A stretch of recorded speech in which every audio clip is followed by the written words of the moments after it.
Hello, आज मी करते आहे ज्वारीच्या पिठाची आंबील. त्यासाठी मी इथे 2 टेबलस्पून ज्वारीचं पीठ घेतलं आहे. त्यात 1 वाटी ताक आणि 1 वाटी पाणी घालून मिक्स करून घेतलेलं आहे छानपैकी.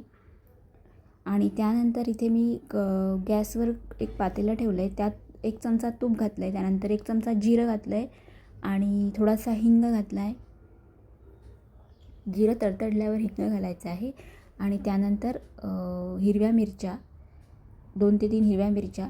तुम्हाला आवडत असेल तर तुम्ही हिरवी मिरची आणि लसूण याचं वाटण करूनसुद्धा घालू शकता.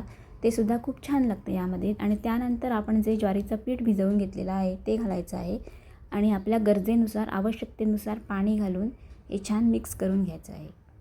त्यानंतर ह्यात चवीनुसार मीठ घालायचं, मस्तपैकी ढवळायचं आणि एक छानपैकी उकळी येऊ द्यायची.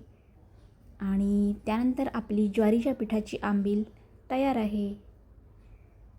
ही आंबील गरम गरम असतानासुद्धा छान लागते आणि गार झाल्यावरसुद्धा छानच लागते. फक्त ती ढवळत राहायची, नाहीतर मग त्याच्या गाठी होऊ शकतात. तर तुम्हीसुद्धा नक्की करून बघा. बाय.